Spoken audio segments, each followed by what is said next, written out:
Well, hello everyone. Welcome today. We're out in Crystal River, about an hour north of Tampa on the west coast of Florida, and today we are hunting manatees. Shh, be very quiet.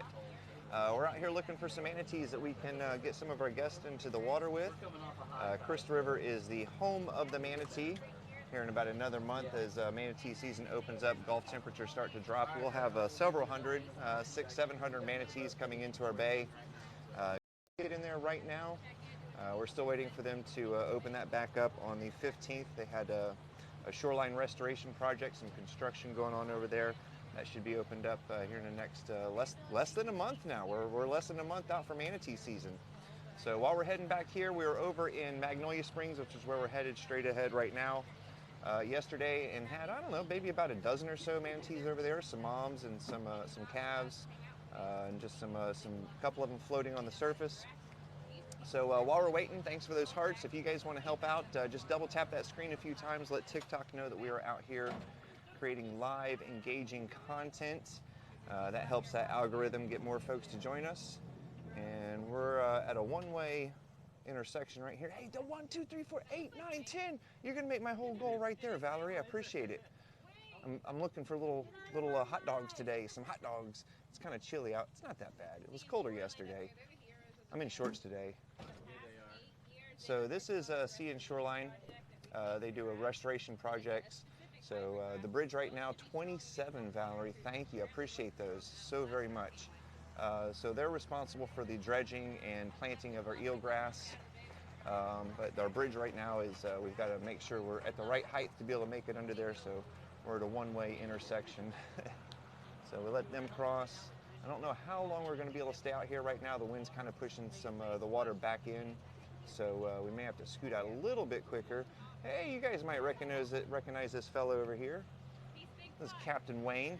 He's on our boat sometimes out here, but today's his day off, and hey, this is what we do on our day off. We still hang out here. This is how much we love stuff.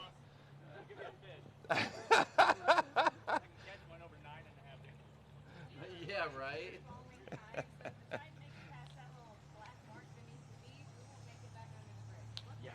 Yep, so once again, that's kind of some of our markers there about knowing when we can come in and out of this bridge.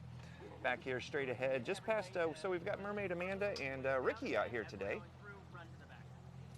Just up past them is Magnolia Spring. I don't know, they were looking this way. I thought they were looking at something. They might have been looking at me, who knows. This little section right over here, so it goes, it's a man-made canal with this man-made like island. Oh, we're going back that way, perfect. It wraps around just to the other side of that land and goes all the way back around. There's a little tiny bridge on the back side. No way we're making it under there. It's tough to make it under there in a paddlecraft sometimes. Thanks for those hearts, guys. Keep them coming. I appreciate it. Heart shares, all those let the platform know that we're out here creating engaging content and that they can send some other folks over to us. So our bay is about a square mile. Pumps out about 500 million gallons of fresh water every day into the Gulf of Mexico, out the Crystal River. It's a 7-mile stretch going out the river. Got a little spring over here. Actually, this is a pretty decent spring. This is called what we call Duck Pond. The owners used to have some decoy ducks that they would have hanging out in here. We're hoping we might be able to find some manatees over this way today.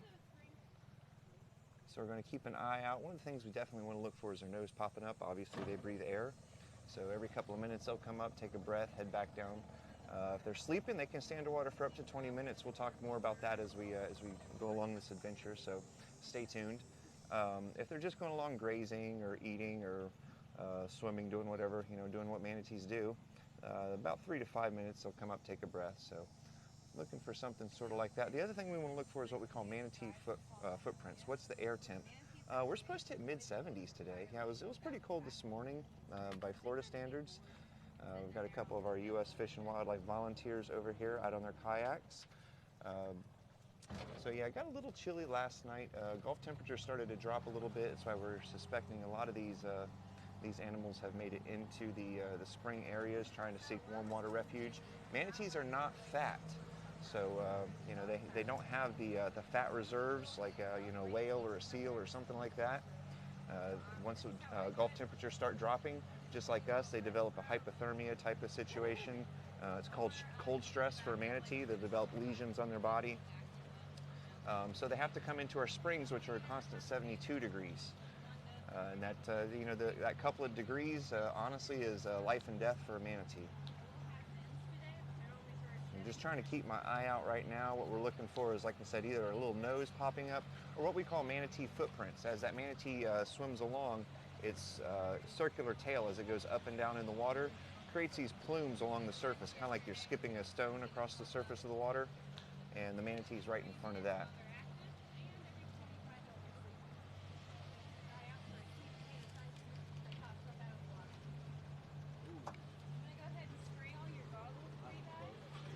What you got?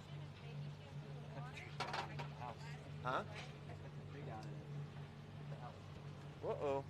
No bueno. Tree guy's made a boo-boo. Hey, what's going on, Dirty Dan with the plan? And right over here we have a very rare, let me get out of the way so I can zoom in for you guys. TikTok hasn't fixed this yet. Very rare stone crane. I believe this is the only one in the world.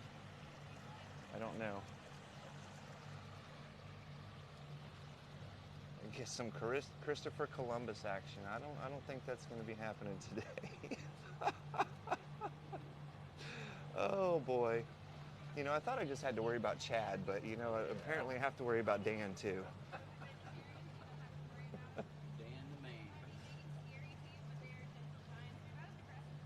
So once again, that little canal we went in right over here, it loops all the way back around to over here.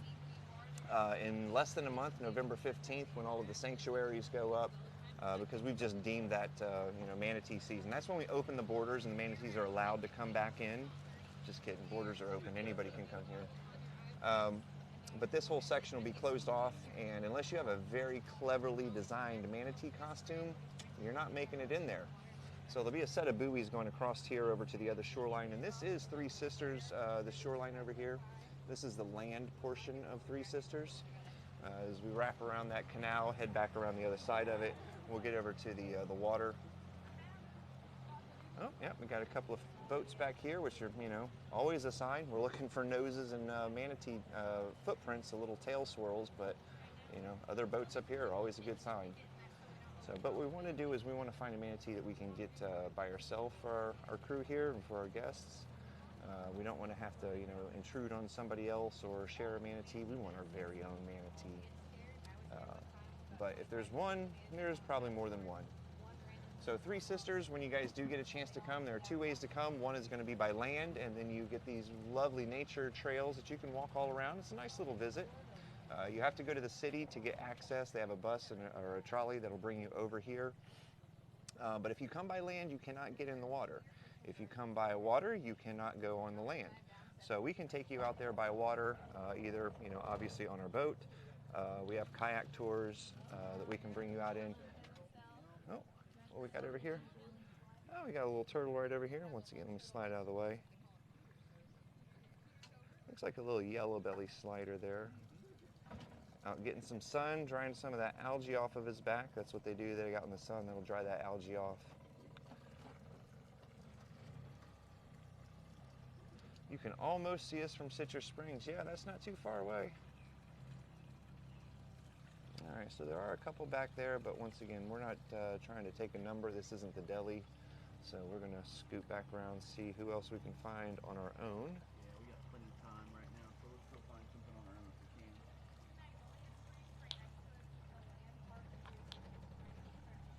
Where are you guys at today? Let us know. And more importantly, let me know what you're doing. Are you supposed to be at work right now? Are you at school? What's going on? I had like 5 people yesterday tell me they were at work. I'm like, you guys are crazy.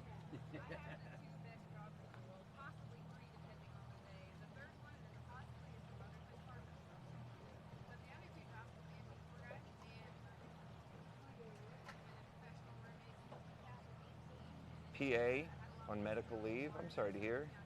Cleaning the garage. Sure you are. St. Augustine. That's a cool little place. I love that. It's fun to go hang out there. I love that area's like utilization of space. You walk down along that. What is it? What's that? The main drag right there where all the shops are. but it's like you go in between two buildings where you don't think there's going to be anything, and then opens up to like this backyard courtyard area, and somebody's made a business out of somebody's shed selling leather goods. Hey, thanks for those roses. I appreciate that, Janice. St. George, yeah, that's it, that's it. I always want to call it Duval, but I know that's down in the Keys, but yeah. Yeah, St. George, I love that because you walk down there and it's like every little nook is capitalized on. It's so cool. We were up in Salem, I don't know, a week ago, I think it was. I don't know, I kind of lose track of time. We went up to Maine for a family wedding. Took a little trip over to Salem because my daughter's a huge Hocus Pocus fan. And, you know, they have the, you know, obviously the witch trials and everything, but that's also where the movie was filmed. Still in bed, almost noon. But it kind of reminded me like a St. Augustine type of vibe, except maybe, I don't know. I think St. Augustine is definitely older, definitely. But it's just, I don't know, there's more to it. I don't know. Very, very similar type of vibe. Except St. Augustine's more about like the Spaniards and pirates, and Salem's witches. So heading back to Three Sister Springs. Once again, this is still the land portion.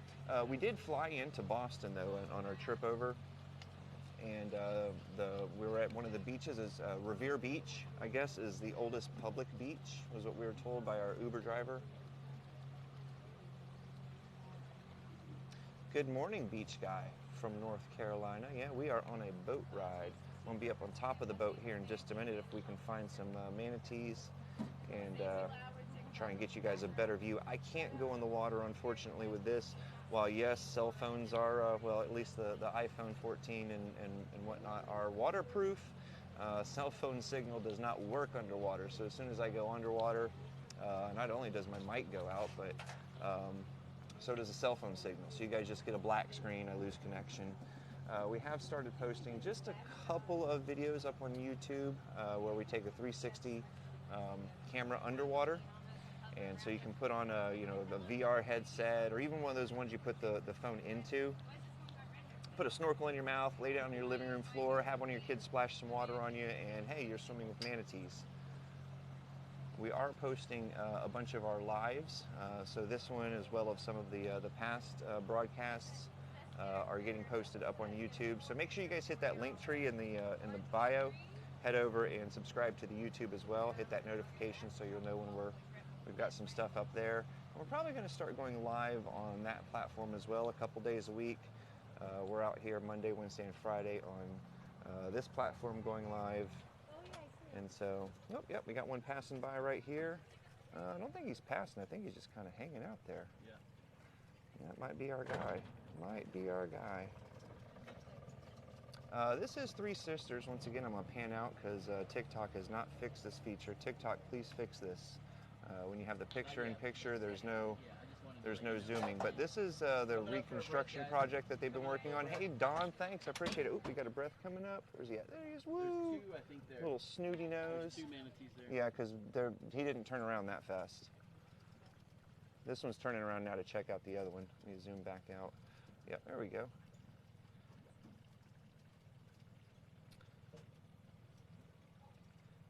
Might be a juvenile hanging out with mom. Kind of approaching the armpits, so I'm thinking so. Manatees nurse from under their armpits. You got their little glands right there. So I'm thinking that might be a juvenile that's trying to nurse a little bit. Yep, mom and a calf. Well, if you want to call it a calf. That's probably about the end of its calf years. That's the teenager. We are not near Crystal River, Jenna. This is Crystal River. Actually, this is Kings Bay. Do you have a trash can back there? There's one right The river, and since Chad stopped the motor, looks like we're dropping anchor. I'm gonna go up top for you guys, so give me just a second. Start popping out those hearts, guys. Let some folks know we're out here. We're gonna get some good shots of these manatees. 1 second, I'll be right up there and join you guys. Hey, Chad, would you be able to hand me my drink? It's just to your left. Where'd he go? There he is. All right, awesome. Okay, so where'd these guys go? All right, so now I get to say I am up here risking my life. Woo! All right, where'd this guy go? Where'd they go? Oh, they're back over there now. They scooted on a little bit. Yeah, I don't know if this is going to be our one, Chad. They're moving. So what we don't want to do is we don't want to get in there and have to pursue a manatee. So we want to find somebody that's just hanging down, resting for a while, or grazing along. Because what we're going to do is we're going to practice passive observation. We're going to get into the water with the animal, become part of its environment, and then just let it decide if and how it wants to come interact with us. Cannonball in, yeah, probably not. I'm in about maybe 3 feet of water. So I'm going to sit down here too. Probably not the best idea to cannonball. And then also I could get in a lot of trouble if I somehow disturb a manatee. Yep, I'm good.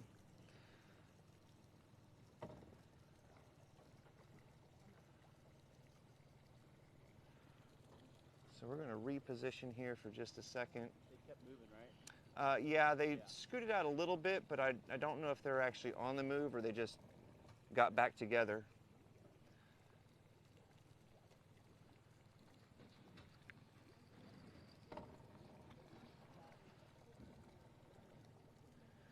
Scott, you know, I don't know.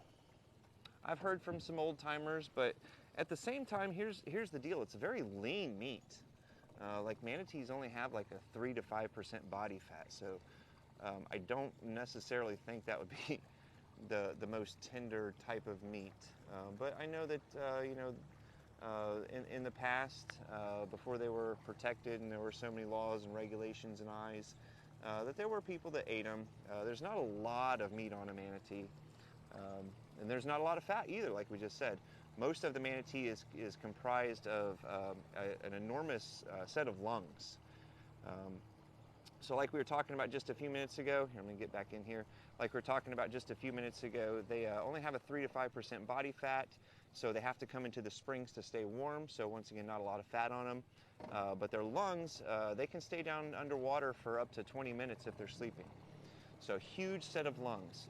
So what would happen when the manatee's sleeping, because that'd be very inconvenient to have to wake up every 15, 20 minutes to take a breath, right?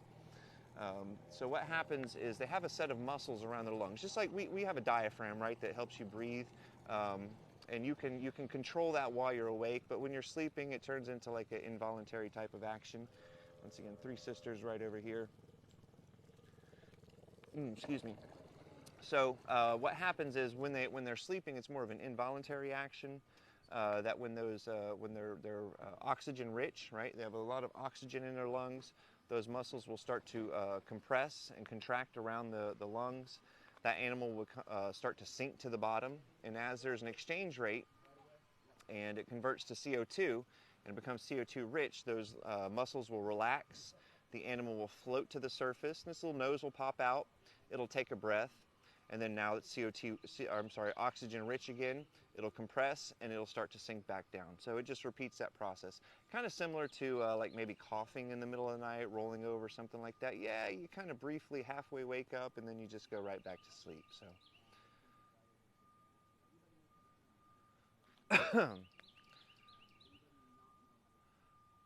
Okay, my screen went really dark. Give me 1 second, guys. I'm not sure. All right, so looks like we got somebody over here. Let's see if I can make it to the front of the boat without falling off. Woo! All right, right along the edge here. Step on all the screws. That's the way we go. All right, guys. So all right.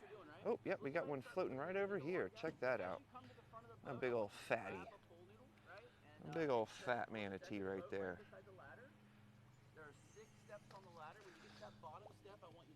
I'm going to sit back down until all these guys get in the water. They're kind of shaking the boat, and I don't want to end up back in the water here. So this lady right here, she's done this before. She knows exactly what she's doing. like a professional, and this is exactly, yeah. So we talked about that, right? We're going to get into their environment, become part of their environment, which means just simply floating on the surface of the water. This is a perfect example of passive observation. Now, what's going to happen is we're going to go over to that manatee and let it decide if and how it wants to interact with us. Manatees do not see very well. I love you heard that. I'm not gonna go over that again. We've got Chad's such a comedian. He should do a stand-up show. Anyway, so they have very poor eyesight. They can only see about 3 feet in front of their face. They're usually down in dark, murky water. Yeah, scoot it down. Oh, perfect. Right there you go. And then just cross your ankles. If it feels like you're falling forward, just do the dead man float and you won't fall. Just cross your ankles. Yep, just cross your ankles and you'll be all right. Beautiful. That's it. Perfect. Hey, you probably should put your mask on. Relaxes me, feel better. Oh, well, I'm glad to see this, Mike. Where are you? We are in Crystal River. We're about an hour north of Tampa on the west coast of Florida. Home of the manatee, world capital. A lot of people don't know this is actually the birthplace of manatee conservation. The very first manatee to ever be successfully rescued, rehabbed, and released happened right here in Three Sisters Springs with Jacques Cousteau, Daniel Hartman, and James Powell. Now Dr. James Powell, used to be little Buddy Powell, who grew up here in Crystal River. Got involved in some of the research activities that were happening out here. Developed a love and affinity, respect for nature, and oh, now we've got 2 of them over there with them. And then, you know, pursued that, and now it's a career. So that's kind of what we're looking for, is to be able to find somebody who can, develop a love and affinity and respect for nature through passive observation and become our next Buddy Powell. What's the best time of year to see the manatees? Right now. Right now. Book your tickets, make your reservations right now. Yeah. Your brain just thinks you're falling, but you're not. Yeah, you're not. The best thing to do is find something on the bottom and just focus on it and look at it. I'm sending Ricky over there. Yeah. All right, Ricky will be to you in just a second. He'll help you get square. Thanks, Jenna. Are we in the Keys? We are not in the Keys. Crystal River, about an hour north of Tampa on the west coast. This is the capital of the world capital for manatees. Here in less than a month, we're probably going to have about 500-600 of them here. They're going to be all scattered throughout on the outside of Three Sisters. Can't see it too well, but right over where these little signs are is a canal going back in to Three Sisters, maybe about 50 yards or so back in there. It opens up into like a 3-leaf clover. We've got these 3 different lobes, thus Three Sister Springs. You've got Big Sister, Little Sister, and Pretty Sister, what they've named them. Look at her go. Perfect, just like that. And you saw just a second ago, we weren't so comfortable over there, but once we put a guide in over there, kind of walk you through it, calm you down, everything seems to be okay. We always think it's going to be super easy, watching the videos, riding along on the boat, and then you get in the water and you realize, hey, this is a little different than maybe I thought. Not necessarily here so bad, right? But once we get over to a manatee, and have I seen manatees? Yeah, we had a mom and a calf right over there we were hoping to get in with, but they weren't sticking around for very long. Amanda has 2 that she's swimming with right over here. As soon as all of our people get in the water, I'm going to jump up and stand up. I'm on top of the boat. I just don't want to do it yet because they're kind of shaking the boat a bit, and I might end up in there. And there goes our live. We're at the end of that. So while we're waiting on that, if you guys would double tap that screen a couple times, send out some hearts. See those little hearts scrolling through? That's how you do that. Double tap that screen. That'll let TikTok know that we're out here creating live, engaging, quality content, and soon life-threatening, because I'm going to be standing up here to bring this to you. Is he okay? I have some more people joining us. Can you come back for her?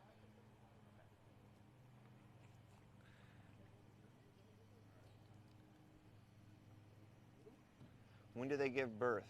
After they're pregnant. Yeah, I know. I'm not trying to be sarcastic. Manatees don't have a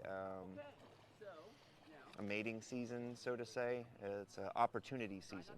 So manatees are completely independent creatures. They don't travel in packs or herds. So, but they do congregate in certain areas, okay? So just like elephants, mama teaches that baby where to go every year. Now elephants do travel around in, a pack or herd. I'm not sure what they're called. A herd, I guess it's a herd, yeah. They do travel around like that, but same repetitious migration patterns. Manatees do the same thing, but in an individual fashion. So mama has about 3 to 4 years to teach that baby manatee everything that it needs to know to survive in the wild. Where to go to find warm water, where to go to find food, who's friend, all those sorts of things, right?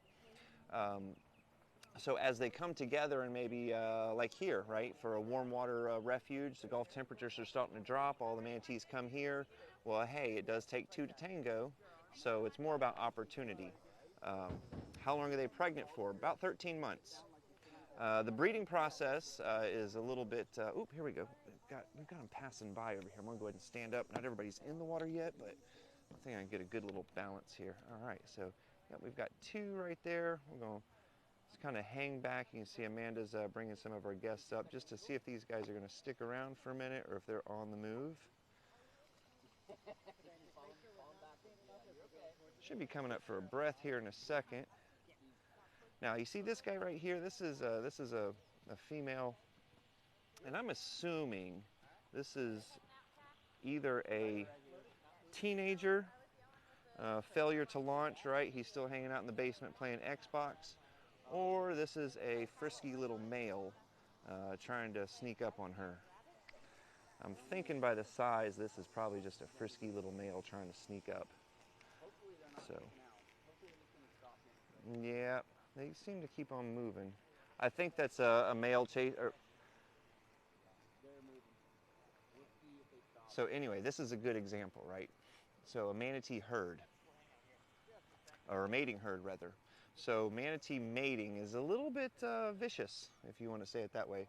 Oh, there we go, coming up for a breath right now. We don't get into the water. How do you know if they're male or female? Well, there's really only 2 ways to check. One would be from the bottom side and seeing how close their openings are to their belly button, right? And we can determine male or female based off of that. Or if you can see where the female nurses underneath her armpit. But generally speaking, it's size, right? The one that was trailing behind was definitely smaller, and the males aren't usually as big. Already had some scars, so I'm assuming he's a little bit older, but wasn't a large enough size to be a female. So that was kind of a speculation on that one. The one in the front was definitely a female. Males do not usually get that big. All right, so those guys have moved on. So we've got a couple over here still that we're gonna head back over and check out.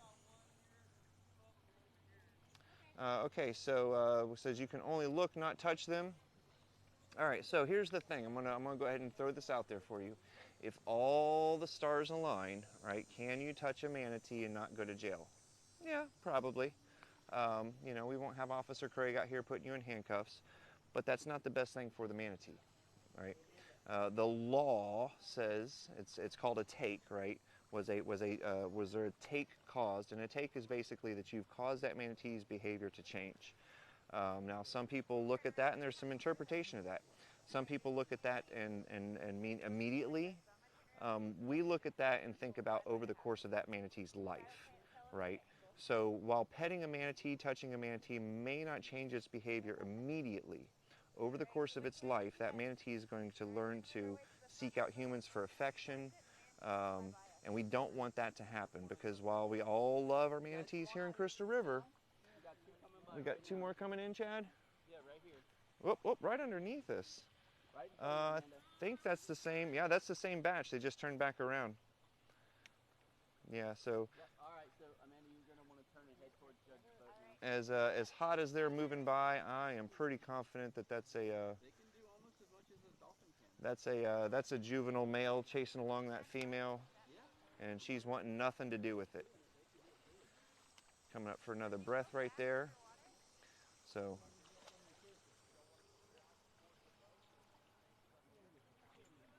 wouldn't let you cover why on the comment. That's weird.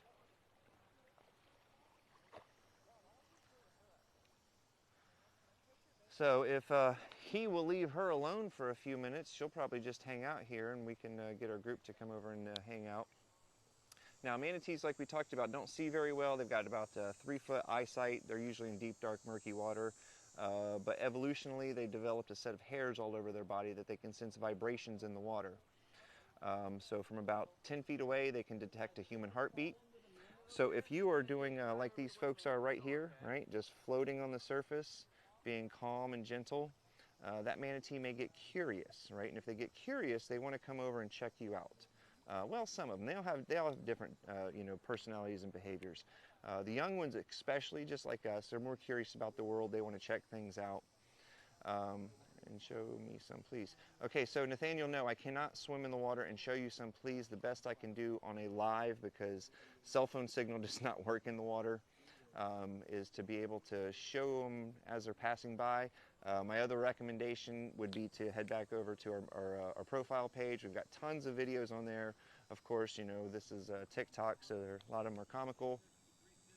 Maybe head over to our YouTube, Facebook, some of the other profiles that we've got. We post tons of those on there. But yeah, so if they're curious, they're going to want to come over and check you out in detail. And as you move closer to their snout, the hairs on their body become more and more sensitive. So Brian, we are in Crystal River, about an hour north of Tampa on the west coast. This is the world capital for the manatees, and also the birthplace of manatee conservation. Thanks for those hearts, guys. If you could, just double tap that screen a few times if you're new here. Let TikTok know we're out here creating live, engaging content, risking my life standing on top of the boat for you. All right, so where was I? We were talking about, yeah, I don't know. It's okay. It's my ADHD squirrel. Yeah. Hey, there we go. There's those hearts. Hey, what's up, Brian? Yeah, so this is the new Three Sisters redevelopment. Some of our locals are not real happy about it because, okay, you can see the difference between the rock pile there and the eroding shoreline over here, right? That tree is going to end up in the water here soon. So to save it and preserve it for future generations, we started this shoreline restoration project right here. Now you can't get an excavator out here without taking down some trees. So a lot of our locals are kind of upset that they took down some of the trees. It changed the view and the landscape. But you can see they've replanted some trees. Thank you for those hearts, guys. Definitely appreciate all those. Those are free. I'm not even asking for roses and contributions. We got I think we got our hot dog challenge met earlier, but so yeah, this is going to be it right here. Oh, Brian's got me some roses. Love you, Brian. Thanks. Have a great day. You up on a roof today? Brian's supposed to be working. That's okay, Brian. Everybody on here is supposed to be working right now. I think I'm the only one who actually is. So right over here you can see there's a canal that goes back. Like I said, that's going to open up here hopefully in the next 27 days, I think we're out at. So November 15th. That will have to open up. So we have a manatee season that's on the schedule according to U.S. Fish and Wildlife. Starts November 15th, ends April 1st. That's no joke. So November 15th, all construction has to stop on the water, which means this project as well. And then that will be opened back up for manatees to definitely 15th. There's no watercraft allowed. The only thing that can go back there is a swimmer. But that's only on certain conditions. So once again, we talked about manatees needing to come into the warm water refuge. When the Gulf temperatures start to drop down into the 60s, I believe it's 19 degrees Celsius is the protocol. Once it drops down to 19 degrees Celsius, they close that off and no one's allowed in or out. Well, I guess if you're in, they make you get out. Yeah, so no one's allowed in. November 15th, that starts with the protocols for the measurements. If it comes above 19 degrees for more than 24 hours, then they open it back up and swimmers are allowed to go in there. And we'll find lots of manatees in there as well.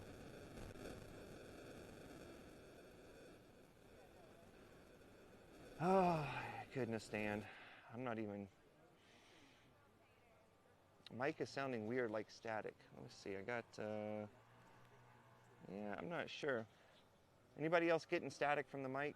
I mean, I got the little wind buffy thing. Oh, we got a set of triples coming over right here. I wonder if that's that same female and there's another male trailing behind. We'll see. So we started to talk about this, but we didn't. Mating behaviors, right? So manatees mate in herds, right? So there'll be a female and several males. And I think this is a situation, this guy decided he's not going to pursue any further. It's time for him to step back.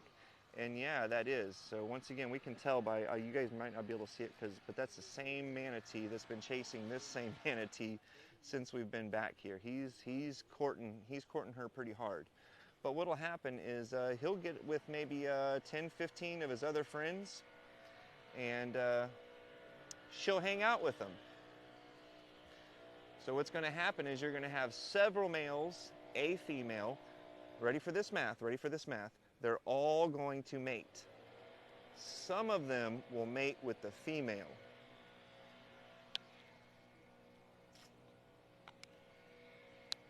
And that's why we don't get in with mating herds, because manatees are not necessarily gender or species specific. Once again, they have very poor eyesight. So if a young adolescent manatee is super excited and I'm in the water swimming with them, I don't want to be mistaken for another manatee for several reasons, right? But most importantly, the rest could probably be explained away. And Dan, that might work out good for your industry. But most importantly is that they can hold their breath a lot longer than I can. So if in the confusion one of these fellas gets excited, grabs a hold of me, and I'm now down underwater, yeah, so we do not get in the water if there's any type of mating behavior going on. That's the only time a manatee can be dangerous, and it's an accidental danger. They're not trying to do anything. I think they are hanging out right over here. Where did he go? I feel like they're right there. I can kind of see some discoloration, but I'm not positive. Nope, way back there. Yep. She is trying hard to get away from him. She is trying hard to get away from him, but he is insistent.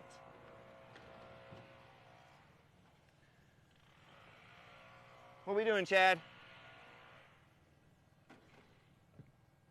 Chad, what's up? What are we doing? What are we doing? We're just gonna get up there closer. Okay. That same female that male is still chasing her. There was another one that decided to hop in, and he turned around about right here. Yeah, he went back, but she's still being chased by that same one. Yeah, that was our problem. They were fine until that happened. Yeah. She must be ovulating or something. Putting off the pheromones, huh? Chicka chicka wow wow. Still. Good morning, Charity. Yeah, that's a male chasing a female over there. A lot of times when you see them like in coastal areas where a manatee comes up really shallow, that's what's happening is she's being pursued by a bunch of males and she's not interested, so she's trying to get away. Friday night at the bar, yeah. And they don't, they can't be, they can't go up and ask for an angel shot. Yeah, she's turning around. I mean, I don't know if she's necessarily got an area she wants to be. She just knows she doesn't want to be with him. So, check yes or no. She checked no. Wowers. We are in Crystal River, about an hour north of Tampa on the west coast. Bonjour, bonjour. I started studying French for a little bit. I thought I was going to take a trip over there. That didn't last very long. The only French that I can say that I definitely know, and correct me if I'm wrong here, is pas de coup de pied. Pas de coup de pied, I believe is how you say it. and it's not a bad word. It basically means no kicking, right? What is the temp there today? I'm not sure exactly. Right now we're supposed to reach mid 80s today, or mid 70s today, mid to high 70s. So sun's out, it's great. Gulf temperatures are pretty cold. Woo, a little bump sideways. Gulf temperatures are a little cold. From the last couple of nights we had a cold front come through. So we have had a few manatees that were maybe hanging out in the river, start to make their way back into the bay here. Yes, so those are people, and that is a manatee right in between them. There's a manatee over there. There's at least two. There's probably a few over here. Oh, there's another one back over there, back behind the sign. So yeah, we've got a few of them over here. Like I said, manatee season is upon us, and just a few weeks, once again, depending on the water temperature, we'll have several hundred of them right here. And that's not even counting inside Three Sisters, going back down that canal. Let me move out of the way here and kind of scoot you guys so you can see the canal and almost back through it. Where's a good? So anyway, that 50 yards going back into there. When does Three Sisters open back up? Should be here in less than a month, November 15th. They have to open back up. Oh, so we got a little tater tot one over here. That's a little guy. I haven't seen any big females around, so it might just be a young male.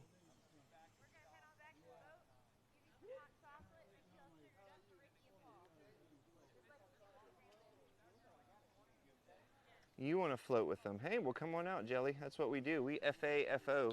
We float around and find out. So that was exciting. We had a couple of folks that weren't too confident getting into the water, but with our guide's help, they've, you know, you can see everyone's just calmly floating there on the surface, just like good little noodles. That's what we call them, good little noodles.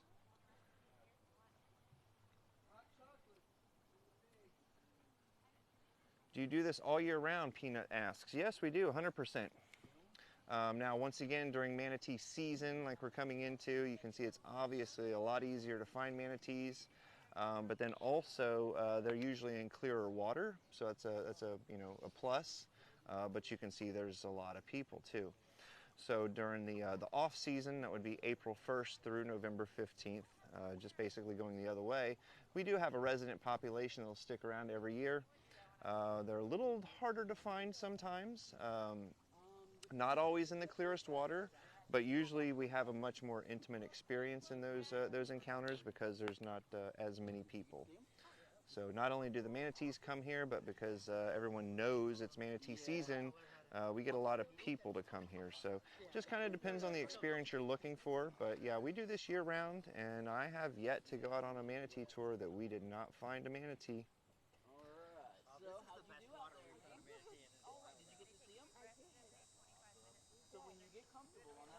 Jennifer, is that to me? If you tap the top left screen, or is that for somebody else? Oh, gotcha.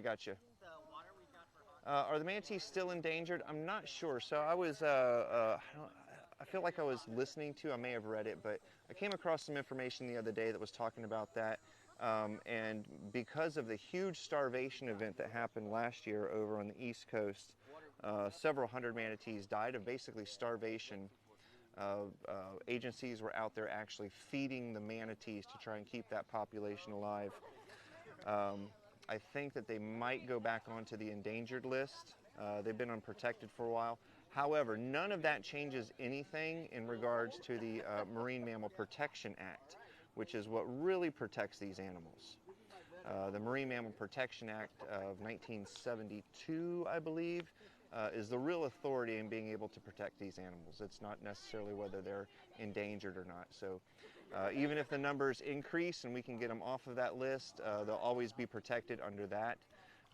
However, we don't know what the number's supposed to be because by the time we started studying manatees, the population was already in such decline that we don't know what a healthy manatee population is. And then in return, manatees have to find warm water sanctuaries in the winter. And there are only so many of those. So what is the critical mass of manatees that we can have? I don't know. We might already be there. even as an endangered list, because there are, 1,000 manatees that are hanging out down in Tampa that are getting warm water out of the power plant. And that's going to be going offline one day, right? Like more and more of our power plants are swapping to different types of energy. We used to have a nuclear plant here, swapped to coal. Now that's gone. Now it's based off of solar and gas. So a lot of those warm water discharges are going away. So those manatees are going to have to find a new place to seek refuge. So, loss of natural habitat is really the major threat to manatees right now. The more water, we got a little peanut one right here. The more water we pump out of the aquifer, the more parking lots we build, the less water goes down into, can come out of, and keep the manatees warm during the winter. So yeah, look at this little peanut right here. So you can kind of see the difference in the size of this one and the one that was pursuing that female a little bit ago. Like this is what we would call a juvenile, right? I can't tell if this one's male or female. We're just going to call that a juvenile.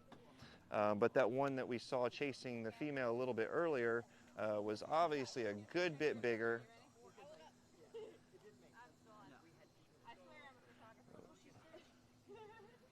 Look at that. So this could be you.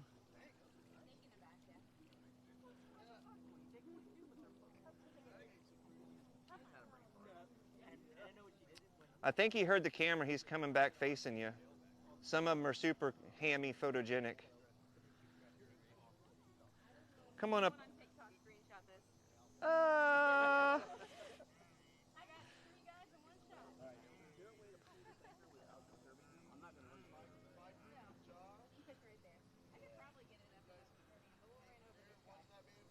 Thing, and these folks are just hanging out here. Oh, coming up for a breath, right? And as you can see, we've given him plenty of room. Look over the starboard side, the right side of the boat. Oh. Maybe drifting down along here. Nope. There we go. There we go. Look at this. Look at that. Oh, guys, come on. If that doesn't deserve hearts, I don't know what it is. Just double tap that screen. Double tap that screen. Coming up and checking her out. And as you can see, she's not reacting back. She's just sitting there, letting that manatee engage and do what it wants. It's like one of those clubs you go to where they can do whatever they want to you, but you can't do anything back. That's it. That's perfect. He's like anyone else. I will eat anybody. That was fantastic. Oh, we got a nasty little glare going on. Sorry about that, guys. How do I get rid of that? I can't get rid of that. That's just where the sun's at. We've got another one right over here doing the same thing, and you can see we've got a little kid over here. This is my favorite. This is my absolute favorite, right? This little girl is never going to forget this experience. She's going to remember this for the rest of her life. She's going to have a love and respect for nature. Now, she may not grow up to be the next Jacques Cousteau, but she's not going to be throwing her mask in the parking lot. She's not going to be throwing rocks in the water trying to, hit an alligator, right? She's going to have a love and respect for nature. Look, she's got one. That other one now decided to swim right underneath her. Oh, God, I'm in love. This is fantastic. This is fantastic.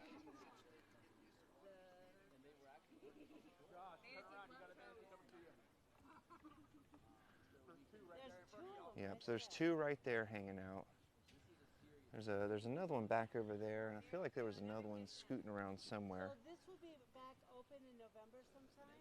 November 15th. Weather permitting.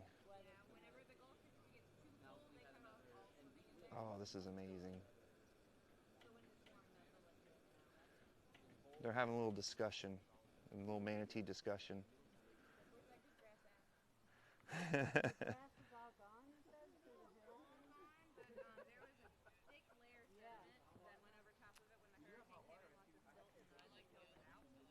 And look at these guys, perfect passive observation, right? Just freezing and floating. Those manatees know exactly where they're at. They know exactly where these people are at. They can detect their heartbeat from 10 feet away with the hairs they have on their body. Look, he likes her. He keeps coming back over. He's like smiling for the camera, smiling for the camera.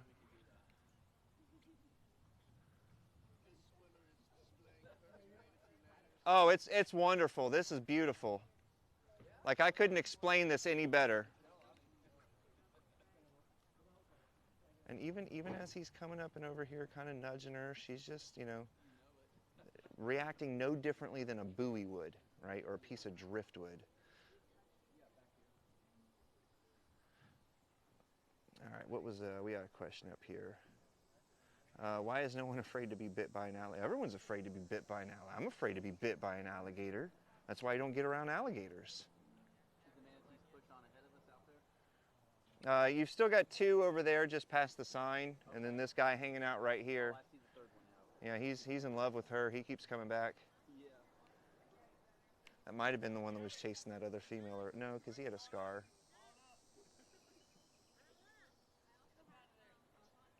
That's adorable. God, I want to get in now. While we have the opportunity, I'm going to get this anchor up. Well, we got other places we might be able to go. Yeah, I want to see one more place. All right, so how awesome was that? Is every tour in this clear water? Not always. We don't get to put the manatees where we want them. They move around. They're wild animals.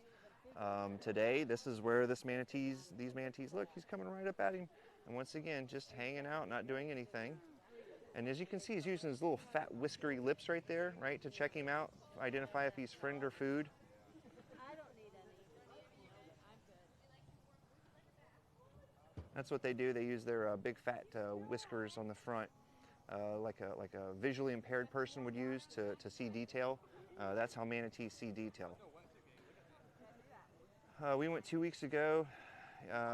Yeah, unfortunately, 2 weeks ago was, you know, right after we had that hurricane come through. Now, this particular area was that clean, but we really didn't have any manatees hanging out here. So the closer you get to the springs is always the clearer the water. And, you know, we are tidally influenced, so low tide is better than high tide. So lots of different variables in that. We always try and get the manatees in the clearest water we can. But, you know, sometimes those manatees have other ideas. So, all right, guys, we're going to be on the move here so that I don't end up getting kicked off the boat or arrested by a Coast Guard. I'm going to climb down off the roof here for just a second. So give me 1 minute. I'll catch right back up with you. I'm going to set you down. All right. Oh. So I forgot that roof was fiberglass. And I sat down, I got these little fiberglass itchies all on the back of my leg now. That's gonna be fun for a couple days. Need like a tripod? Huh? No, I sat down and it's got the fiberglass up there on the top, and I didn't think about it, and I got little itchies on the back of my legs. Uh-oh, you gotta go in the water and... You'll be remembering this tour tonight about 11 o'clock. Yeah, yeah. So you should repeat it 12 before you can let it into the water. That's why they love having All right. There's alligators always possible. Yeah, no, this is not the ideal habitat for an alligator. What it wants is a spot like over here, but with no people, no boat traffic, maybe a little more grass cover, right? So as a turtle or a fish or something is swimming by, it can be sitting there all lazy, ambush style, snap at it, have his meal, and go back to sleep. Need to hand the phone to somebody and go in the water. No, not today. Not today. I didn't. A little bit, yeah. I'm not built for the cold, guys, so, you know, if I'm going in the water, a wetsuit is required. Now, At least during this time of year. Day and I'll be all right. But I'm gonna take it to Hunter Springs. Yeah. And sometimes, you guys could get an actor too. This was cheap. All right, man, that was awesome, guys. We're gonna head around to a couple of other spots and see if we can find some more. That's why I started doing the traveling. Tons of money every year to do it. So I think my wife will come down. Decided to put teaching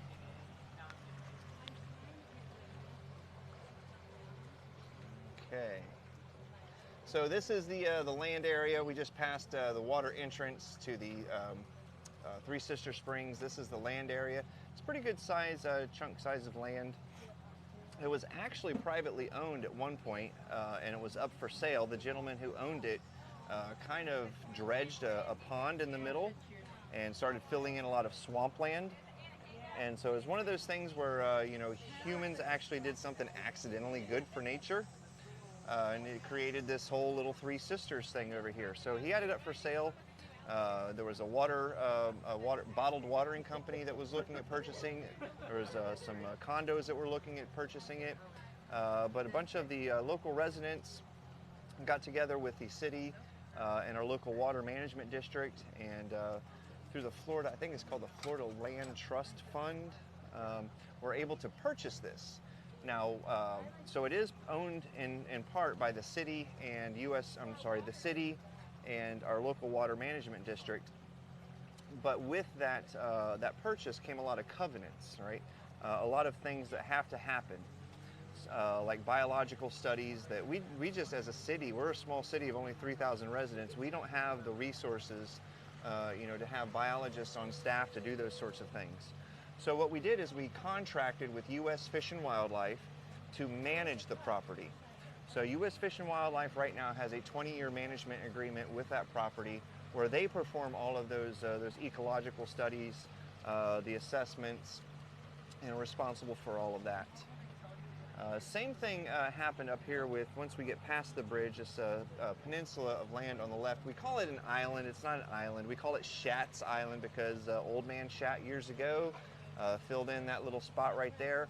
Once again, similar situation. He was looking to sell it, but we had used it for being able to do health assessments on our manatee population. It has a really nice shoreline right there. It's accessible by vehicle, so we could do health assessments there.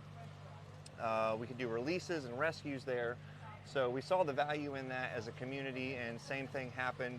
Not U.S. Fish and Wildlife, Water Management District, SwiftMud we called it, Southwest Water Management District, yeah, SwiftMud, and the city came together, same kind of thing, took over that property. Right now it's being used by Sea and Shore Alliance. I think I showed you guys them earlier as we were coming under the bridge. They were trying to pass through. It's a kind of a one-way bridge right now with the tide situation. But they do all of the dredging along the bottom. Several years ago, we had a storm come through called the No Name Storm back in '93. Everyone else called it the Blizzard of '93. All we got was 7 foot of salt water, which killed most of the vegetation in our bay, created this nasty muck on the bottom, and allowed an invasive species called Lingbia, and I'm looking for, allowed Lingbia to come in. So if you see this Spanish moss right here on the tree, Lingbia acts very similar to Spanish moss, but underwater. So Spanish moss doesn't necessarily derive any nutrients from the tree itself, but it just kind of, it's an air plant basically. But it will harm the tree if it inundates the foliage, right?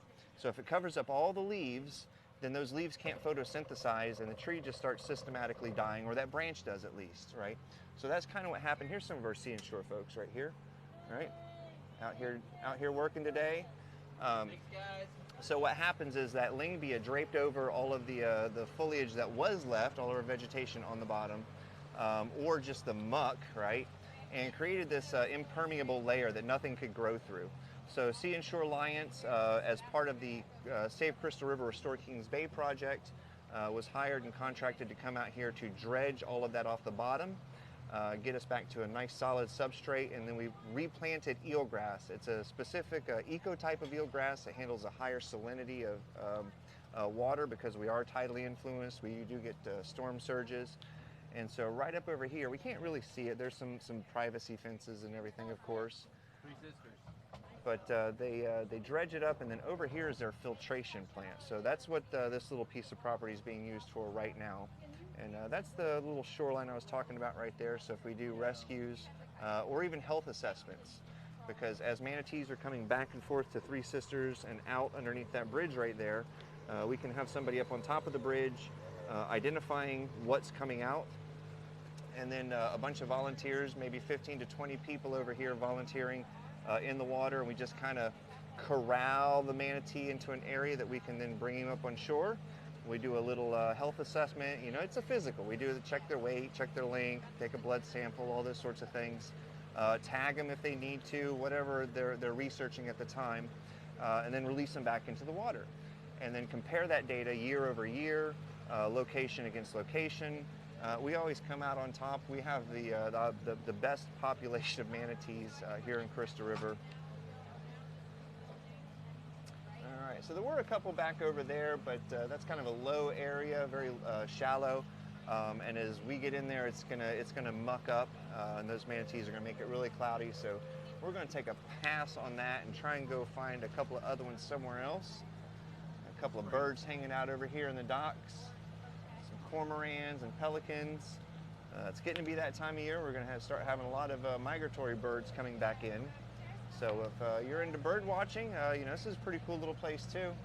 We'll have bald eagles, ospreys, yellow crown night herrings, great blue herrings, lesser herrings, lesser blues. They're still as blue. I think they're bluer. Yeah, but they're smaller, so they're lesser. They're lesser. I don't like to talk about them that way, but you know, Chad. So the river itself goes right out there, so you can't really tell. It just looks like more water, but kind of just that way is the river itself, 7 miles out to the Gulf. And then further south is the rest of our bay. We've got a couple of islands over here. We've got Buzzard Island, which is Buzzard Island, Banana Island, Parker Island. All of the islands here are U.S. Fish and Wildlife regulated as well. So we'll start to be putting up buoys and sanctuaries around those here within the next coming weeks. Would you wrestle a crocodile? I would not even get in the water. I wouldn't get in the cage, nowhere with a crocodile. No. Would I get in the water with an alligator? Yeah, more than likely, depending. I'd have to watch his behavior for a minute, but a crocodile, absolutely not. Very much more aggressive. Alligators truly are afraid of humans. If they're not, there's been some sort of intervention where they've been fed or handled or something. And that needs to be addressed. Those are the dangerous ones. This is Crystal River. Yep, Kings Bay is where we're at right now. If you've ever been out here, this is a kind of a famous landmark, our marina, Pete's Pier. That itself is the river going out 7 miles to the Gulf, and that's where we do all of our scalloping and fishing, those sorts of things. Now, we do have a pretty decent fish population here in the bay. We've started to get a lot more of our redfish back with the restoration of the eelgrass. The eelgrass brings shelter for the little fish, and the little fish bring big fish to eat it. So we've got a pretty healthy tarpon population out here. You know, tarpon are a nice little sport fish. You don't get to keep them, can't even bring them out of the water into the boat, but they're fun to catch. It's a pretty big fish. All right, so I think we're heading back over here. This is definitely not Lake Havasaw. Yep. Do you have any must-sees or do's? This, definitely.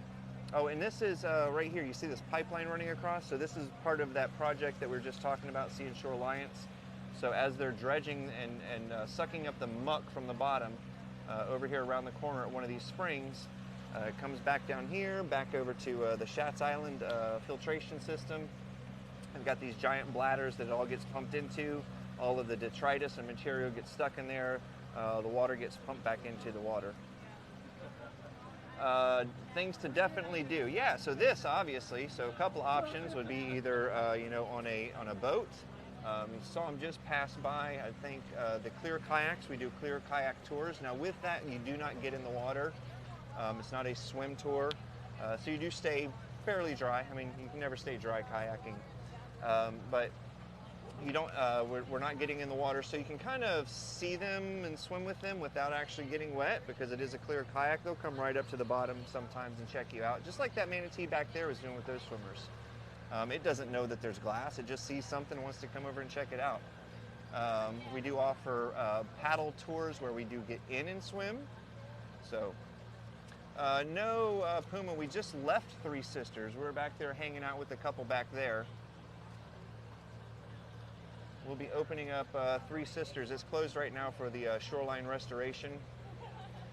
Did the tornado stir the water up? I don't necessarily think the tornado did. We're still just recovering from the hurricane. Hurricane Idalia brought in that 7-foot storm surge.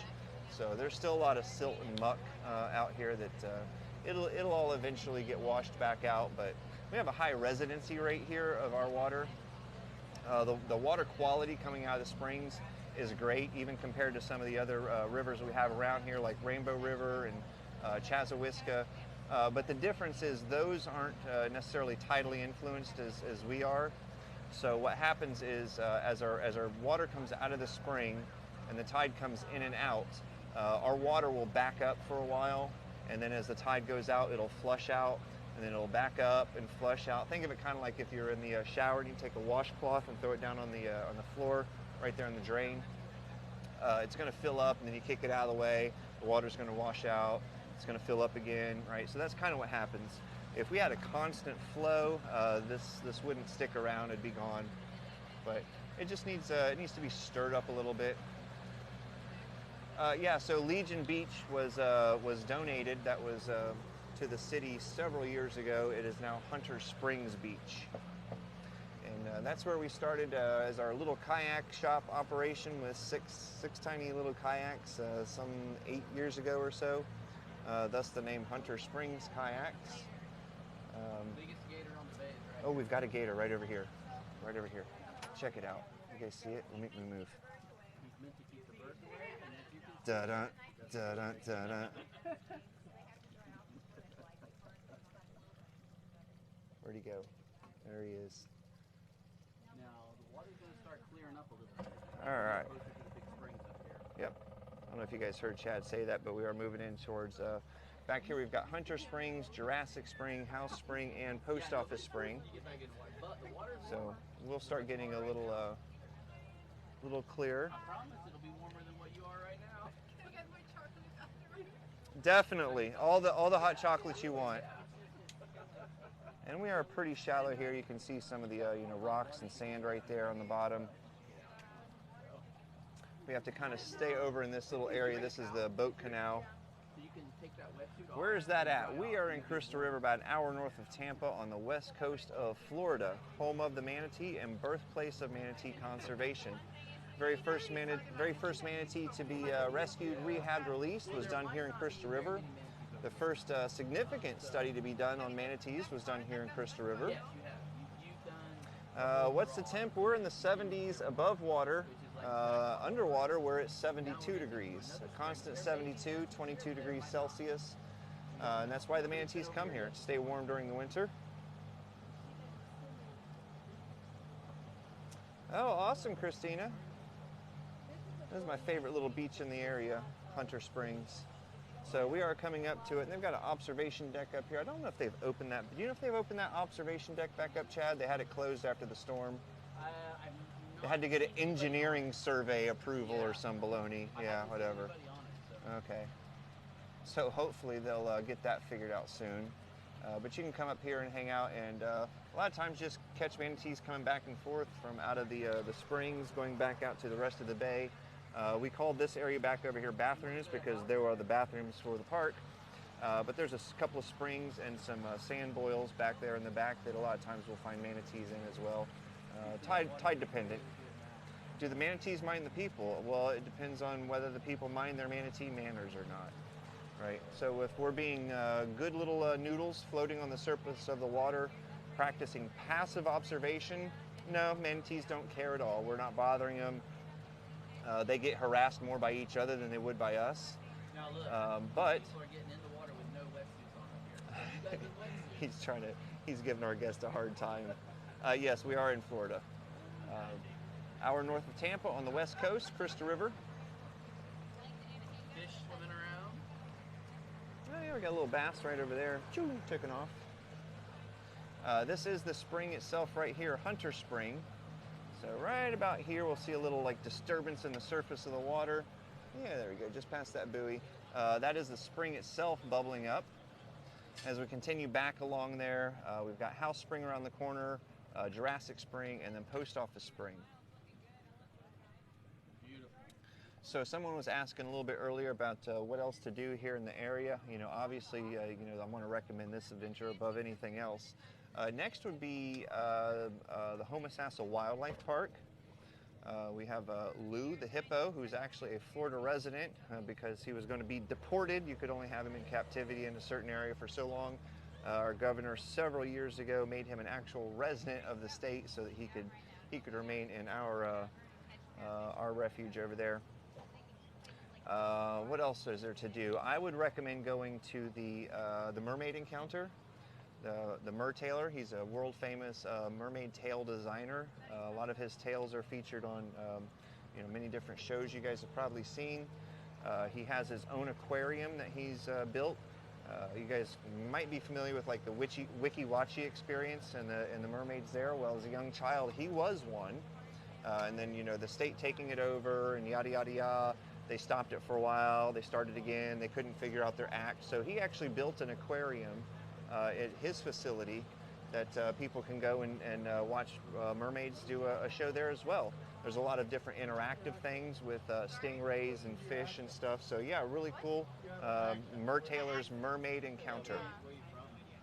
Where did you come from? Europe. Okay. Well, that's a pretty big one. Like yours is big. But Pretty big. Pretty more big. than that, I can't tell. Really? Yes, I think you can. Well, Yeah, I think you can. Well, another French or Italian. The hand gave it away, right? Come on! yeah. That was a huge hint. The olive skin, brown hair, all that gives it away. Oh, goodness. All right. So back here, once again, like I said, this is what we call Post Office Spring back here, mainly because you can look across the street and see the post office. Pretty simple folk here in Crystal River. But this is where that project with the Save Crystal River, Restore Kings Bay project started out as just a pilot back here, just testing out, whether it would work or not. Gained such huge success that it is spread very quickly. Started getting a lot of funding from the state legislature and different organizations.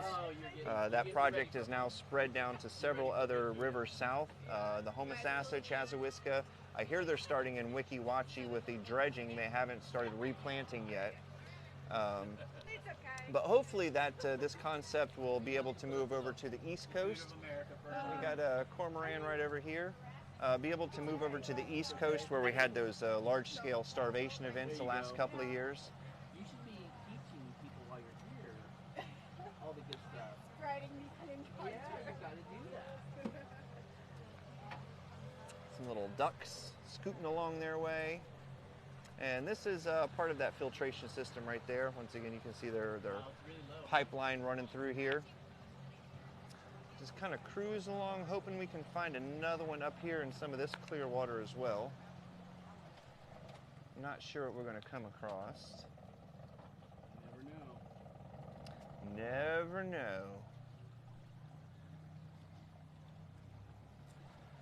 If you are looking to come to the area and stay for a while, let me get out the boat here a little bit. This blue house right in front of us, this two-story, Don't fall in. is Crystal Blue Lagoon. It is a bed and breakfast. You're gonna want to drop it right here. Really cool place to stay.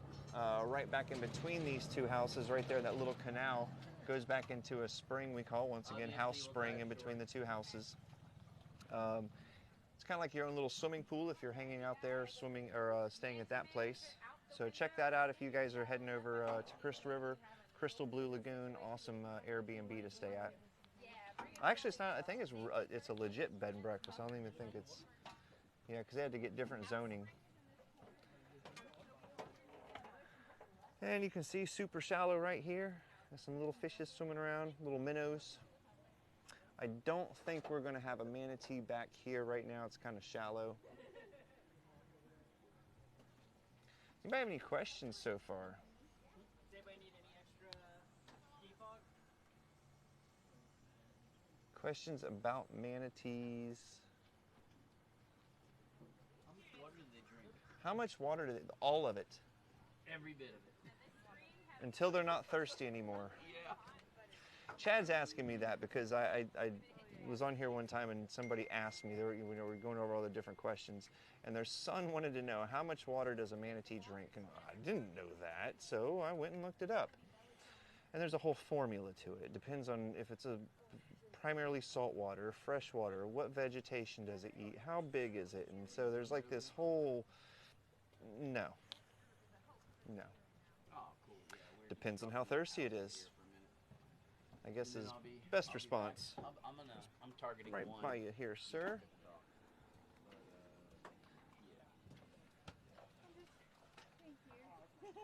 So you can see our tide differential here. Let me move out of the way so I can zoom you guys in. All right, we're at about a 3-foot tide differential. We're kind of low. I think the water's still going out, but the wind's kind of pushing it back in. So. The problem is you're not big enough. Do you have a special license? Yes, actually. So.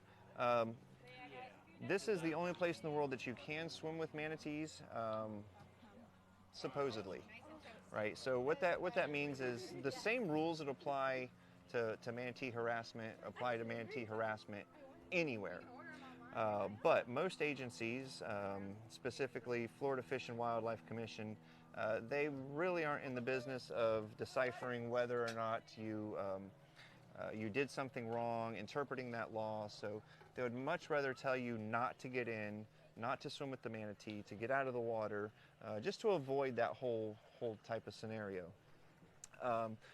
Here in Crystal River, we partner with U.S. Fish and Wildlife in a program we call the SWIM program, so that we can engage our customers, kind of like we were talking about earlier, right? That one little girl that was in there swimming with that manatee, to be able to spread awareness and education. So we want people to be able to come out here and enjoy this experience, but we have to be respectful of the manatee. So we actually operate with special restrictions beyond what you would necessarily have to do if you didn't have this permit. So, but to be able to operate in the refuge waters, we have to have this permit. So things like the wetsuit, right? The wetsuit, if you wanted to get in to swim with the manatee all on your own, excuse me, is not a requirement. Okay, but we know that it's going to give the best experience. And we know that it's not going to cause the manatee to want to swim away. So, yeah, we have special restrictions that we have to abide by, and all of them basically come down to what is best for the manatee and be able to protect that manatee. We're out here on a everyday basis. Amanda's trying to let her guests know over here that you can actually walk if you don't want to. She's dragging her in. You can see the differential here.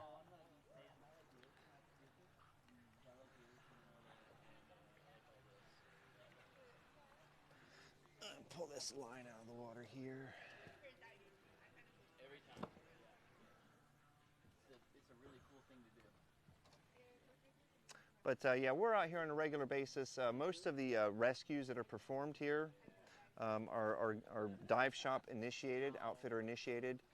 Because we're out here on a regular basis, we see manatee behavior and what's regular and what's irregular, right? And when we start to notice irregular behavior, we have different classes that'll be put on throughout the year to help educate some of our guides on what to look for, signs of cold stress, things of that nature. But when we start to see something that's just not right, we've got a camera. We're in the water with that camera, so we'll start documenting, taking pictures. We can go back, we can post that onto some private networks that we work with U.S. Fish and Wildlife and other agencies on. Note the location of where we were at, the condition of the animal, and then as we have to leave, because our group's only going to be here for so long, we've got to get back. They've got other adventures they're going on. We can't hang out with that manatee all day. We can pass that information on to other outfitters. The agencies are aware of it, and keep an eye on that animal. And if the situation gets to the point where it's at a condition we think it needs to be rescued, or it's some sort of intervention, we know where the animal's at, what kind of condition it's in, what resources need to be brought out. So most of the rescues or interventions are initiated by dive companies out here. Are those people getting off the boat? I don't think so. I think she's already got her coat on. She's done for the day. She's not getting back in the water. Hey, thanks for the gifts there. I appreciate the roses. If you guys don't mind, you can double tap that screen a few times and send out some hearts. Those are free. But De La Florce, I guess. Thanks for the cat paws. Thanks for the roses. Yeah, shh, we are out hunting for them. I didn't say we were going to do anything. I just said we're hunting for them. We're looking for them. All right, we're hunting. Was that clickbait? Was that wrong of me? Should I called it the real friends of manatees, or people who actually save manatees? I thought manatee hunting was cool. And then when we find them, Amanda, our guide, she shoots them with her camera.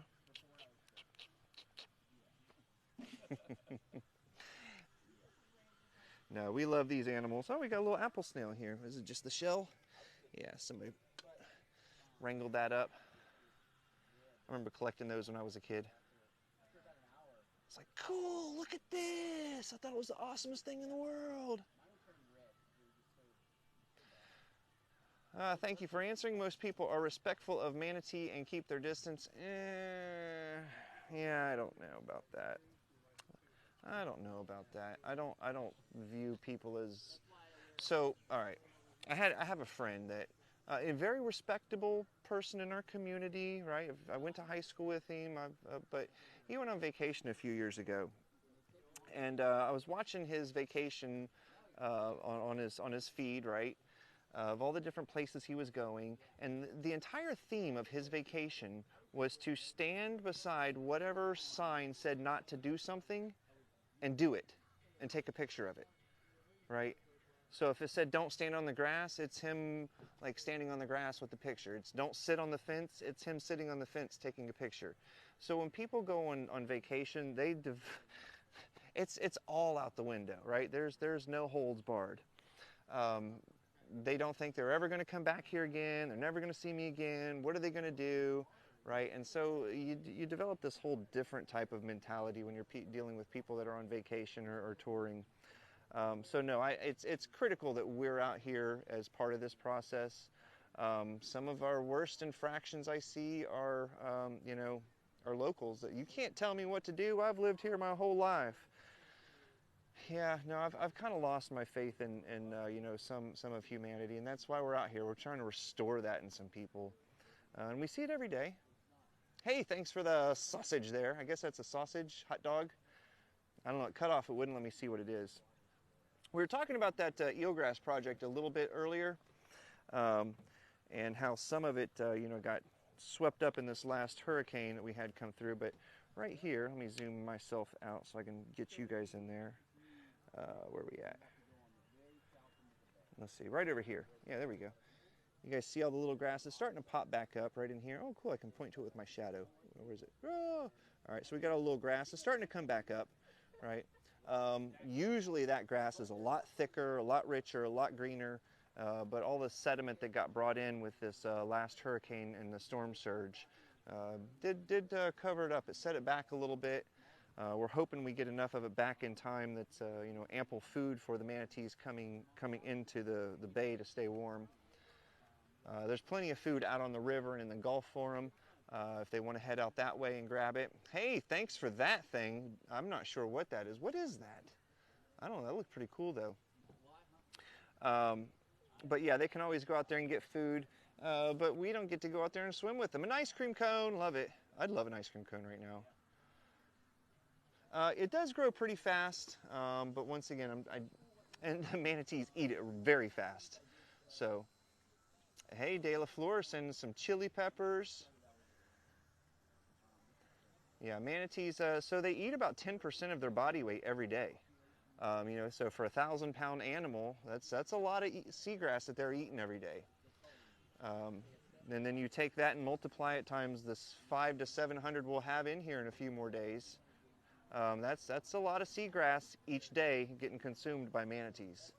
So we didn't plant this for them and their consumption. We did it more for other water quality effects, like being able to develop a good base so that we don't have all of this siltiness and muck getting stirred up, filtering out some of the nitrates that are in the water from old sewer systems, septic tanks, runoff from fertilization. you know, a habitat for smaller fish. Finger snaps, love them. So we brought it back in for that purpose, but the manatees do definitely get the benefit of eating it. So here's what we were talking about a little bit earlier, some clear kayaks. You guys want to come out and do that? We can take you out and do that as well. Once again, they are not in wetsuits like our folks that are going to be swimming. This is a dry-ish tour. You may still get a little bit wet, but we will not be getting in the water swimming. We let the manatees come right over to you, and it's like being in the water, but without it getting wet.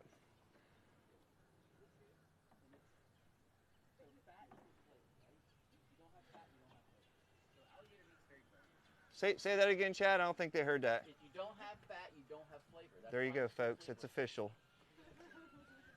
I don't even want to know what else he's talking about, but we're just that's a clip right there. That's somebody clip that for me, please.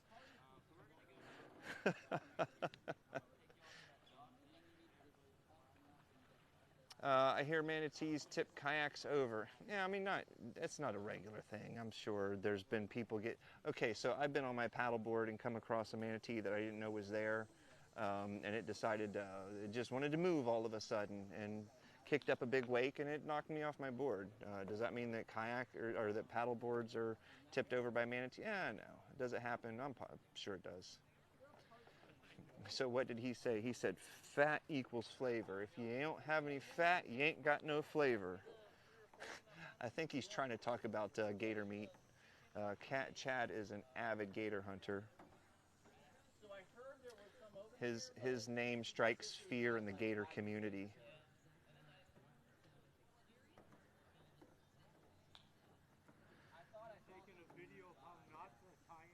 Oh, you guys are doing great. So that's usually how I do it, right? I sit in the back, so I only have to paddle when the person in front turns around. But now the jig's up. You gotta jump in now. Yeah, they often say the person in the back is supposed to be the one that's responsible for doing all the steering, and nope, I'm the one in the back because I'm only going to paddle when the person in front turns around. I'll stick my son up there and make him do all the work.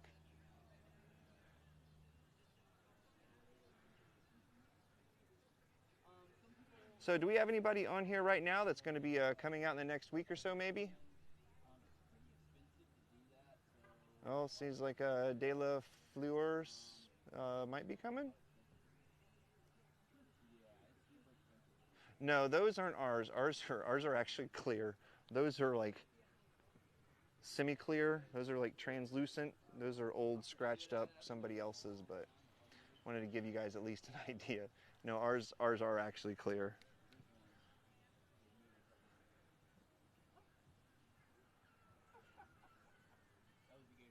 Alicia, she's coming out. Awesome. Thanksgiving, that's going to be a busy week. December, what area are you in? So by and large, we're in Crystal River, about an hour north of Tampa on the west coast. More specifically, right now we are at the top of Hunter's Cove. Hunter Springs and Hunter Springs Beach are right over there. It's on the northeast section of Kings Bay. And we're just outside of House Springs, and you can see how shallow it is right there. Amanda's just walking out. Somebody else coming in November. Close to Melbourne. Oh yeah, a couple hours. Like I said, we're about an hour north of Tampa, about an hour 30 northwest of Orlando. So yeah, you're kind of right in that same general area. Oh, we'll make sure when you come that you let us know.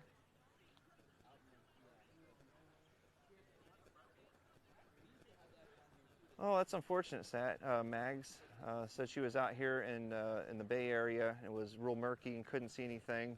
So once again, I think a lot of it's just you know, tidally dependent and knowing where to go, right? Like I have never been in Jurassic Springs and it been murky.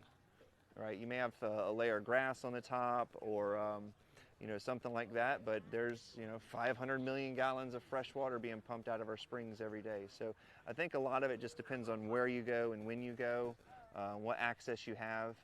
I mean, if I'm just walking around land looking from all the bridges and land access to see the water, I'm not going to see anything clear.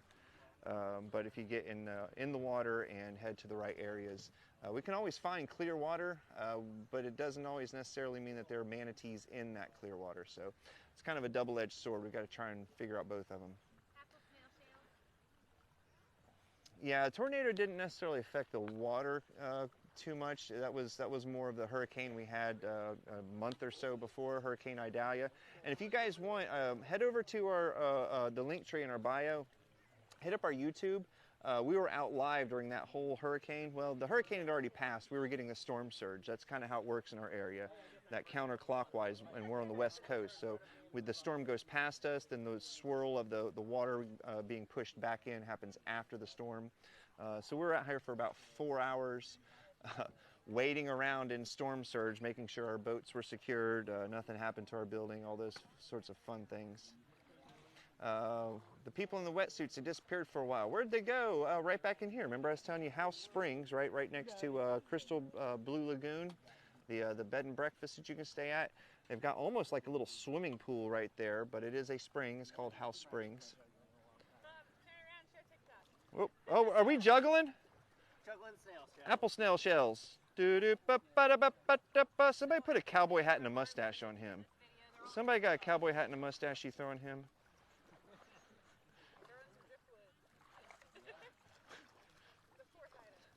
How many can you do at a time? Barely 3. Barely 3? I've gotten really good at one though. Hey, thanks for the rose, Christy.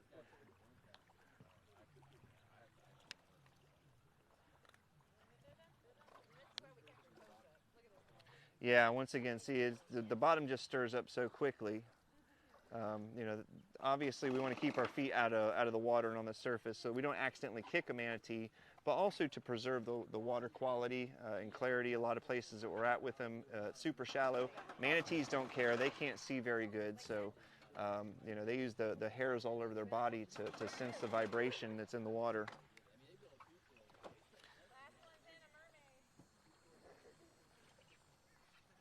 All right, I'm gonna go ahead and scoot back around here to the back. Every wall they built by hand, every single wall, yeah. Went to Our guests are coming back on the boat. I think we're gonna head back and grab some lunch now.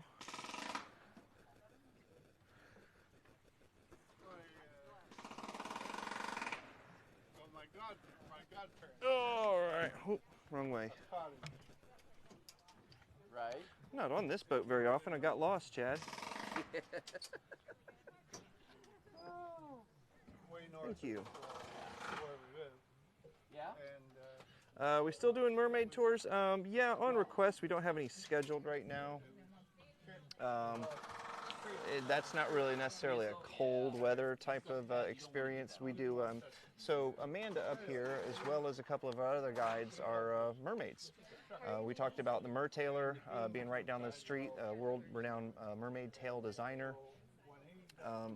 Tristan was actually featured in the Netflix special Mer People, so we've developed a mermaid encounter where you can come swim with mermaids in their natural environment, right?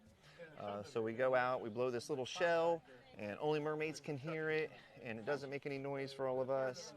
We get to a spot where our mermaids are waiting. We roll out a water mat. The young ones can get out there on the water mat, interact with the mermaids. The mermaids can come up on the water mat. And then it's time for us to go. They grant everyone the wish of becoming a mermaid. It does take 200 years plus sometimes to actually grow a tail. So you may feel like a mermaid on the inside before you actually look like one on the outside. And then we blow our little whistle or shell on the way out, and lo and behold, it makes noise because you've been turned into a mermaid on the inside. So super cool little adventure for the young ones or anyone who is fascinated with the mer life. We do get in and swim with them, but we have the water mat out, so if they're kind of young and maybe not sure, it's a good little in-between.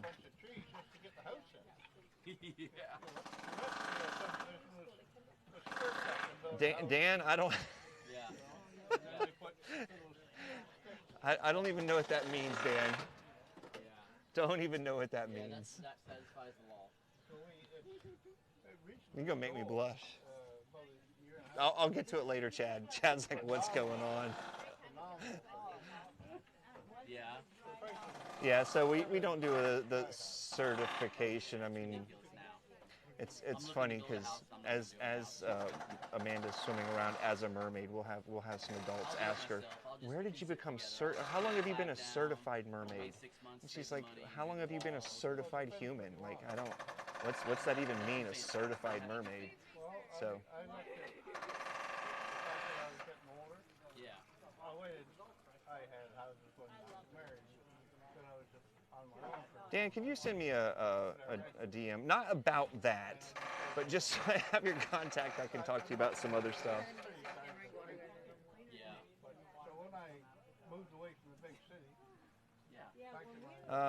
Well, California woman says, looks like a field trip. Well, we do field trips. We do school groups quite often.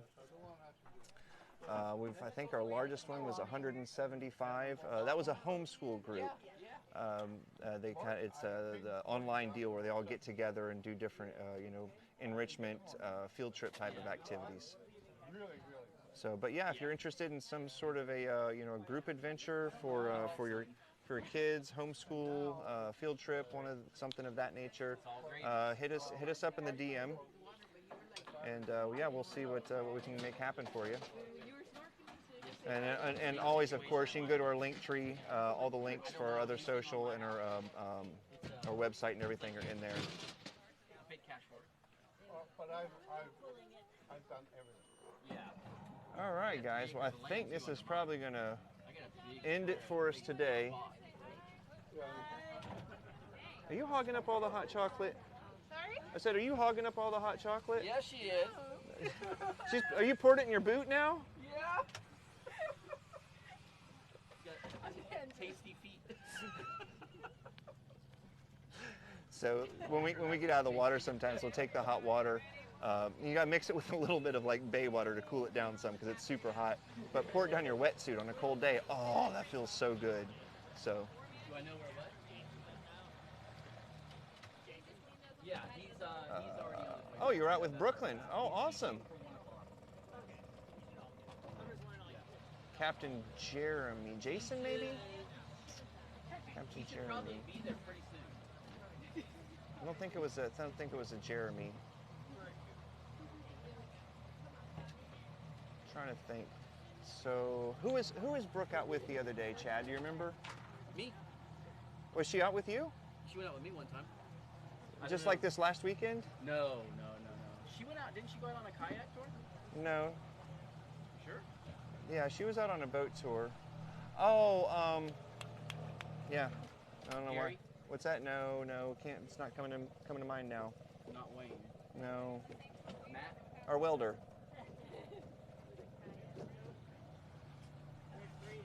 Really? Why is it not coming to my mind right now? I'm having a brain fart. He came out on a tour? No, somebody came out on tour with Brooke, and they said Captain Jerry or something. Yeah, Jeremy, but it's not Jeremy. Yeah. Our welder? I'm old. No, he's a welder. Oh, that's See, these old people. We can't remember names. yeah.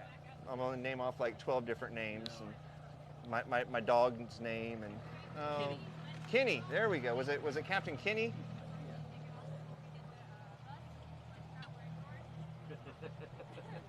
I don't know why we couldn't think of I know, right?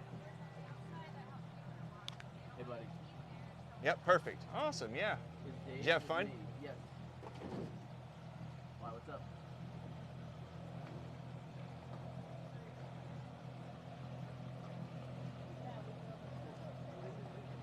What's better, morning or afternoon?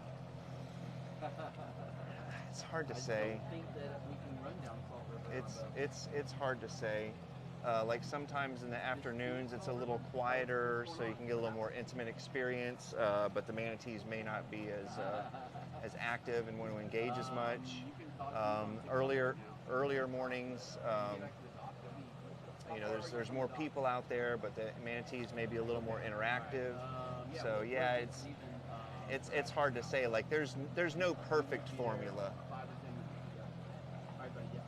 So again, this is you can see this pipe. It goes all over our bay. So they're doing this work all over the place. Lorianne asks, where are you? We're in the Hunter's Cove area of Crystal River. Kings Bay. This is kind of the northeast section of it. Crystal River is home of the manatee, birthplace of manatee conservation. We're about an hour north of Tampa on the west coast of Florida.